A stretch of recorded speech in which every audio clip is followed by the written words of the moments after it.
So guys SmackDown के main event में हम लोगों को रोमन रेंस का काफी कमाल का प्रोमो सेगमेंट देखने को मिला और वहाँ पे पॉल हेमन का भी एक बहुत बड़ा रोल देखने को मिला। सो गाइस रोमन रेंस आते हैं और वो कहते हैं शिकागो एक्नॉलेज मी। फिर वो कहते हैं वाइस मैन क्या वो यहाँ पर है? तो पॉल हेमन कहते हैं हाँ। फिर ऑडियंस सीएम पंक के चैंट्स लगाने लगती है। फिर रोमन रेंस कहते हैं हाँ मैं उसी की बात कर रहा हूँ, क्या वो अभी भी फेवर का जिक्र कर रहा है? पॉल हेमन कहते हैं हाँ शिकागो, मुझे पता है कि इस व्यक्ति के साथ तुम लोग क्या करते हो। वाइस मैन क्या मुझे फैंस को सीक्रेट बताना चाहिए? अगर मैं नहीं होता तो सीएम पंक यहाँ पर वापस नहीं आता, मैं नहीं होता तो वो रेसलमेनिया में मेन इवेंट नहीं करता। तुम लोग अच्छे हो और वो शिकागो से ही आता है, हालांकि तुम लोग स्मार्ट नहीं हो। वो कई सारे दिग्गजों और चैंपियन से लड़ चुका है लेकिन उसने कभी रेसलमेनिया मेन इवेंट नहीं किया है। ट्राइबल चीफ के सामने इंट्रोड्यूस होने के बाद चीजें बदल गईं। सीएम पंक ट्राइबल चीफ के चैंट्स शहर सुन रहा है। फिर वो कहते हैं सीएम पंक से बाहर आओ ताकि हम बात कर सकें और फेवर के बारे में भी बात कर सकें। तो सीएम पंक के वजह वहाँ पे सर रॉलिंस आ जाते हैं। सर रॉलिंस कहते हैं मुझे नहीं पता कि फेवर क्या है, सच्चाई ये है कि तुम्हारी हालत मैं खराब कर दूंगा रेसलमेनिया में। ये सभी लोग अलग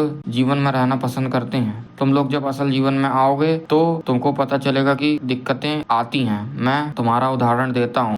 तुम हाइस्ट ऑफ सेंचुरी या पिछले साल के रेसलमेनिया के मेन इवेंट को याद कर सकते हो। सच्चाई ये है कि तुम सीएम पंक को कमजोर समझ रहे हो, तुम खुद को उससे ऊपर मान रहे हो। मैंने भी ये किया था लेकिन ये काम नहीं आया। अब वो रेसलमेनिया में मेन इवेंट करेगा। वॉर गेम्स के बाद काफी कुछ हुआ है और अब हम फेवर का इंतजार कर रहे हैं। पिछले हफ्ते जब हम सभी सीएम पंक के मेन इवेंट में होने का सेलिब्रेट कर रहे थे तो मैंने सोचा कि सच्चाई को कंट्रोल किया जा सकता है। रोमनस कहते सच्चाई ये है कि मैं तुम्हारे ऊपर भरोसा नहीं कर सकता। मैं लॉयल्टी के बारे में बात करता हूँ लेकिन तुम्हारे पास ये नहीं है। सीएम पंक यहाँ इसलिए है क्योंकि उसने वाइस मैन को वादा किया था। मैंने अपनी बात रखी, मैंने तुमको नहीं बल्कि सीएम पंक को बुलाया था। सेथ रॉलिंस कहते हैं मैं सीएम पंक के फेवर के बारे में सुनने आया हूँ, सिर्फ एक ही चीज सुनना रह गई है। और वहाँ पे सेथ रॉलिंस पीछे हट जाते हैं। उसके बाद हम लोगों को सीएम पंक आते हुए दिखाई देते हैं। सीएम पंक कहते हैं फेवर क्या है? ये चीज दोस्ती और लेगेसी से जुड़ी है, ये चीज वादा करने के लिए निभाने से जुड़ी है। अगर कोई चीजें भूल गया है तो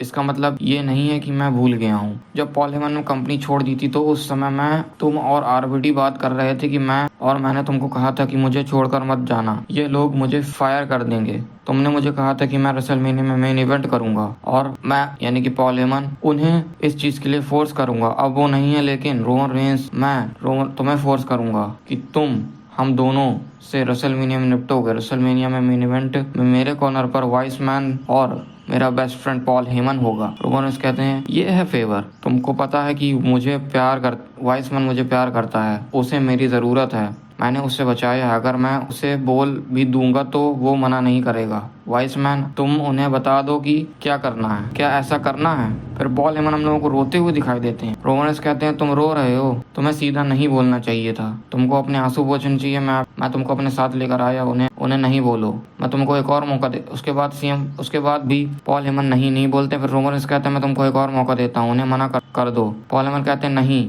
ट्राइबल चीफ, मैं मना नहीं कर सकता। पॉल हेमन रोमन रेंस को घूरते हैं। फिर सीएम पंक पीछे से अटैक कर देते हैं और जीटीएस मार देते हैं। उसके बाद सीएम पंक और सेथ रॉलिंस का कन्फ्रंटेशन होता है लेकिन वहाँ पे सेथ रॉलिंस तो सिर्फ मजे लेने आए थे और वो चले जाते हैं। फिर हम लोगों को स्मैकडाउन ऑफ फेवर होते हुए दिखाई देता है।